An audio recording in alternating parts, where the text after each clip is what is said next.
Hey, welcome back to the Disney Plus Everyday Challenge, and today we have The Princess Diaries 2 Royal Engagement. This is from 2004, an hour and 45 minutes, and hour and 54 minutes. Yeah, hour and 54 minutes. Did I say that?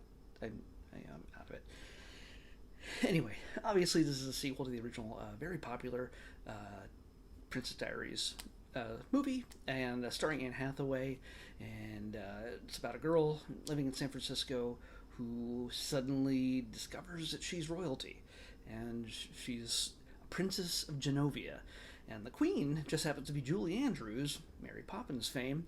Um, and she sort of has to, she get in the first film, she gets a crash course in what it is to be a princess and whether she's going to take on that title and everything else uh, in that story.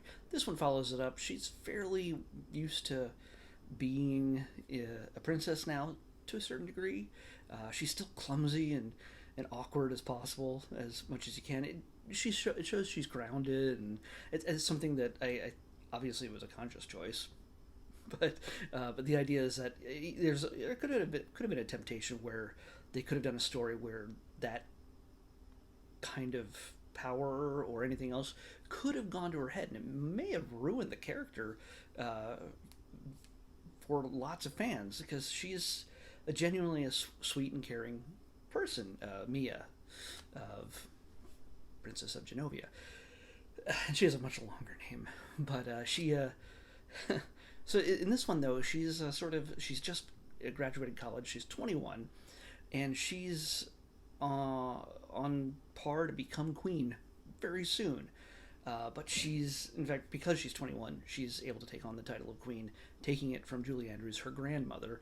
Her father had been royalty. I forget what happened. He's probably dead because it's Disney. But yeah, so because she's been living with her mom all this time, and she never told her that mom hooked up with a prince way back when. Oh, my nose itches. Sorry. So yeah, if you didn't watch the first one, well, there you go. You really should watch the first one before you watch this one. And actually, when I did a review of it, I can't remember how enthusiastic I was, but I was very surprised that I actually liked the film, because it's really not meant for me. It's definitely got a more of a target audience of a younger girl, younger female target audience. So yeah, it's because, hey, who wants to suddenly discover they're a princess, no matter how dorky and awkward and weird they feel inside? Imagine being transformed by Larry Miller into becoming this gorgeous princess with all the power and riches and fame and popularity that you may not get in junior high or elementary school or any time in your life, because you don't like yourself, or people don't like you. And that's Mia comes from that kind of awkward place where the girl who wears glasses is the nerd. And so, well, I mean, honestly, that did come into play. I forgot already that kind of did come into play, that it was a misunderstanding, that conflict between her world she came from, well, from the royal world she was becoming a part of, and her being with her friends. There was that weird little struggle, but it was a misunderstanding. In this case, well, everybody's back to the party. This entire film, they made it very clear at the very end. I watched it at the very end, and you should watch it till the very end. There's a audio commercial to visit, like a tourist commercial for going to Genovia, which doesn't exist. It's not a real country, but it's just a funny little tag, I guess, they threw on there. And it was completely filmed in Los Angeles. In fact, Genovia is on the Universal Studios lot. So if you ever go to Universal Studios and take the tram ride, you will be able to take yourself, assuming that that part of the thing is open, the spot they used for downtown Genovia has been used in hundreds, if not thousands, of films over the last 100 years. It's pretty impressive. I did recognize it the moment I saw it. So it's the kind of thing that if you go to Universal, check it out. You'll watch the movie. You'll be like, oh yeah, hey, that was Princess Diaries too. That was Genovia. I'm in Genovia.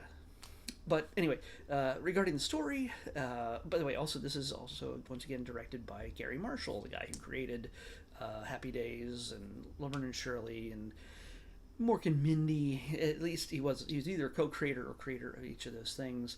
Uh, he makes sure that he has. There's a lot of people with the name Marshall working on this crew. Like have lots of different titles when you watch the credits. So he pretty much had carte blanche, I think, just to hire whoever he wanted. So good for him. He even hired a woman named, I don't know if he personally hired her, but a woman named Shonda Rhimes was one of the writers of this film for the story. There's a writer for characters and there's some writers for story. But Shonda Rhimes, Shondaland, it's, you know, the Scandal and everything else, Grey's Anatomy. She was one of the writers, or the writer, one of the writers of this film. So, hey. Okay, so it's got a connection to Shondaland. It also has a weird Marvel MCU connection because Stan Lee shows up in a cameo. Yeah. This is before Iron Man. This is 4 years before Iron Man came out. Of course, he was doing cameos in other Marvel films. I mean, you know, there was no Marvel Studios at the time, but for 20th Century Fox, like Fantastic Four and X-Men, he was making appearances there. So somehow he also appeared in Princess Diaries 2, playing not himself, but a foreign dignitary who learned English through watching Three Stooges movies. No reason for him to be in this whatsoever, but he is. So, hey, there you go. Stan Lee cameo in Princess Diaries 2. Why is that not in the compilations that people make for Stan's cameos? Come on. Anyway,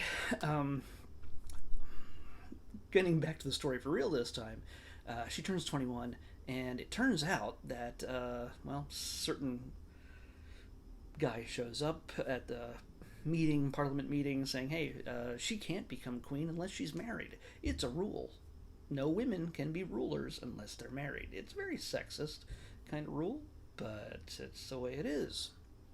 That man is John Rhys-Davies. You recognize him as Gimli from Lord of the Rings, or Sala from Raiders of the Lost Ark, Indiana Jones trilogy.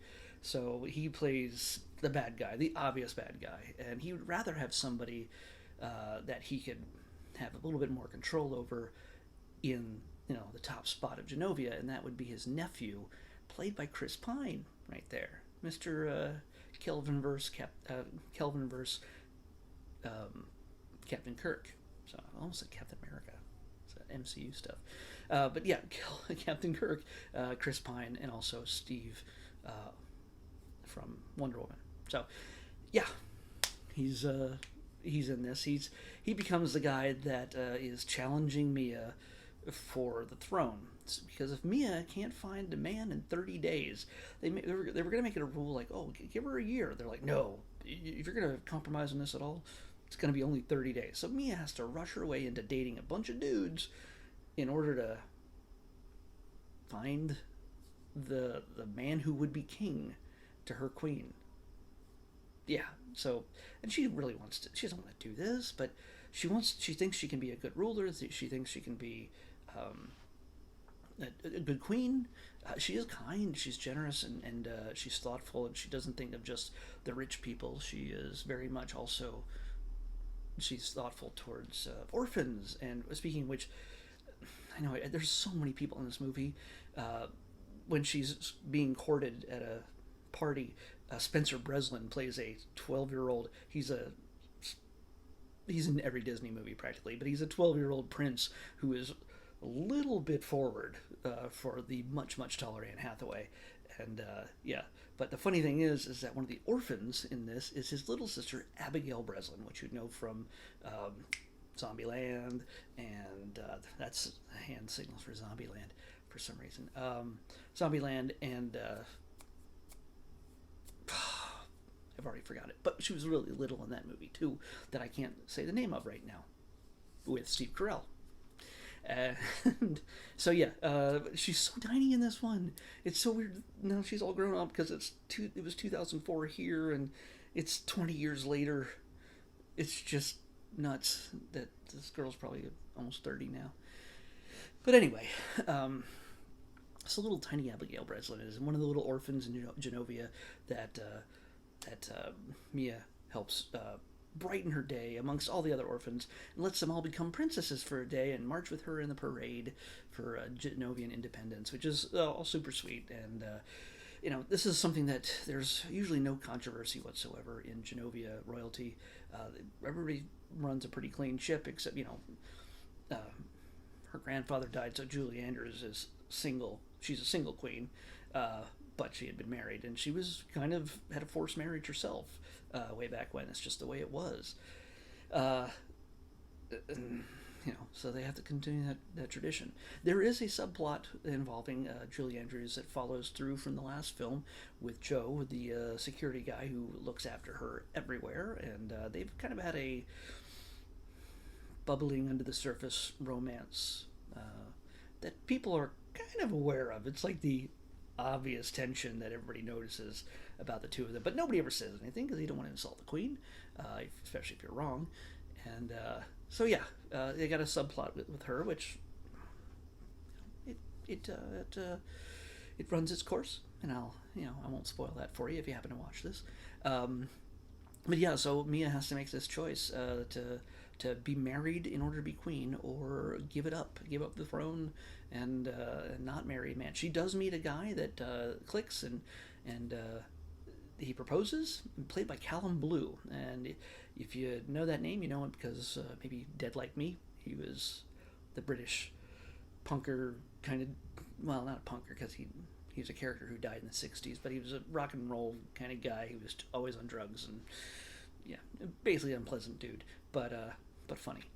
He plays a very straight-laced British royal who kind of woos her, and he becomes the pick out of a very small pool. She couldn't have Prince Harry, unfortunately, because he was, he has a crown of his own to deal with at that time. Uh, by the way, I got to go down the list of other things. Well, I mean, beyond that, though, so she has a struggle. She has a man. Does she love him? And at the same time, the struggle she has with Chris Pine, his character, who his job is to pretty much make sure she doesn't become queen. But there's a kind of a tension between the two of them that seems to build into something more. And will that come through? Yeah, I'm pretty sure you can figure out what's going to happen with that. So yeah, he's the lead male, she's the lead female. And as far as we know, I don't think there are any other sequels. Yeah, there's a surprisingly amiable conclusion to all of this, even though she is responsible for probably the most scandalous moment in all of Genovia. So, people I need to mention in this, obviously, Hector Elizondo is back. Elizondo is back as Joe. I love Heather Matarazzo. Am I saying her? I know her from Veronica Mars and everything else. Heather Matarazzo, love her. She is the goofy best friend who is used to wearing black, not wearing pink as a bridesmaid, but she comes back, and she she has one of my favorite lines in the thing that goes all the way back to Gary Marshall, when there are two attendants just making noise in the background. She's like, "Lenny, Squiggy, shut it." So she's making a reference to Lenny and Squiggy from the Laverne and Shirley show that Gary Marshall created. So yeah, which also starred Gary Marshall's sister. God. Penny Marshall. Man, my brain is just not working tonight. The late Penny Marshall. But yeah, there's a number of other people. Oh, Raven-Symone shows up as a queen of another nation. There's a whole, and Larry Miller, which I mentioned before, he has a big part in the last one. Is one of my favorite character actors who just shows up in these types of films. He has a very too small of a part in this one, but he plays the same character, obviously, and yeah, it's good fun to see him. But trying to think of anybody else. Why is there a guy that looks like a clown in this? That's kind of weird. But yeah, there's just a bunch of people that you'll recognize. And it's just it's a perfect slumber party movie, I think, for teenage girls. I guess I wouldn't know. I've never been to a teenage girls slumber party, or maybe a preteen girl slumber party. A teenage girl slumber party, I have a feeling it's going to be very much different from a preteen one. Either way, I've never been to one, but it's kind of a great little bonding. There's even a big slumber party in the movie where they all do mattress sliding, which probably lead to a lot of trouble if the girls watching the movie follow through on that in real life during the slumber party, taking off the parents. But hey, she's a queen, she's got a castle and a giant staircase, and the girls all grab mattresses to hop on and then slide down a giant slide. And there's just goofy pratfalls and shenanigans throughout that whole sequence. It adds nothing to the story whatsoever. It gives us a Julie Andrews and Raven-Symone duet.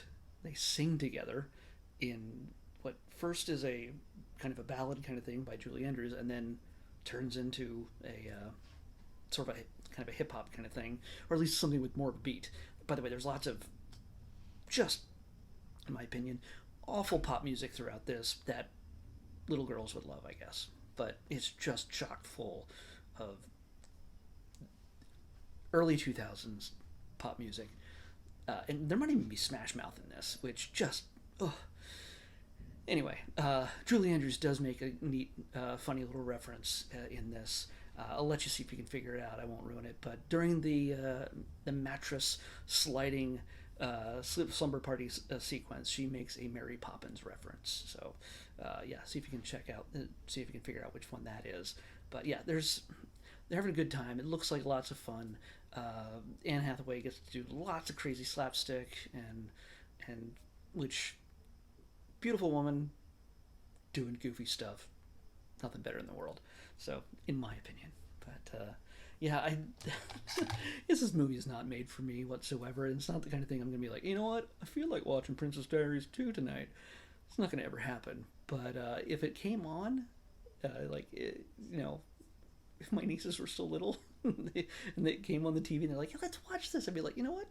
I can handle this. This is good. I can live through this. There's a lot of children's programming that is just completely awful and grating and repetitive that you just can't watch as an adult. It's brain melting. But this bridges a nice gap between the Lenny and Squiggy references for adults and the just this sweet kid stuff. It's a good balance, and it's a little more scandalous. A little bit more mature than I would thought it would be, but there's no swearing, there's no nudity, there's no sex or anything else. It's a kind of good family film that you can all tolerate together as a family. So, and you can feel good about your kids watching it because it shows what it is to be a good person in the face of people wanting to take that power away from you, I guess. Can't really take the ability to be kind to people away from you, but that kind of thing. I'm running out of things to say. I've already gone 18 minutes on this, so hey, let's pick tomorrow's episode. 18 minutes. No? Not gonna say anything? Alright, 135. 18 minutes on Princess Diaries 2, huh? Oh, I turned off the sound. Okay, 135 is what we're going to. How did I turn off? I didn't even try to turn off the sound. 135. Huh. Oh, okay, yeah. I was gonna say, I thought we saw this already, but we didn't. Technically. There's a number of these. There's a trilogy, and then there's a single one that was made in the 60s. And we're gonna watch that one from 1967. This is a second movie in almost as many days that we saw from 1967. We're gonna watch Dr. Dolittle, not the Eddie Murphy one, because we already saw the first one with Eddie Murphy on an earlier episode. So we're going to watch the 1967 Dr. Dolittle right here on the Disney Plus Everyday Challenge. I'll see you back here tomorrow with that. Bye. Okay. This is very strange to me that Disney would actually... Maybe Dr. Dolittle wasn't an old Disney film? I don't know. But ever since the Dolittle movie came out with Robert Downey Jr. and tanked, I imagine they took away all the other Dolittle movies except for Dr. Dolittle 3 for some reason. So you can't even find the original Dr. Dolittle with Eddie Murphy. You can't see Dr. Dolittle 2, and you can't find the 1967 original film. So we got to pick another one. I worked so hard to be accurate and make sure that we did not have this happen. but they seem to have taken away something that it doesn't exist. I searched it here and double checked it on my computer to make sure, and it's not there. So we're making this video even longer. Let's pick another one for tomorrow. No? Not gonna talk to me? 287? There's a volume all the way down too? What the heck's going on here? 287.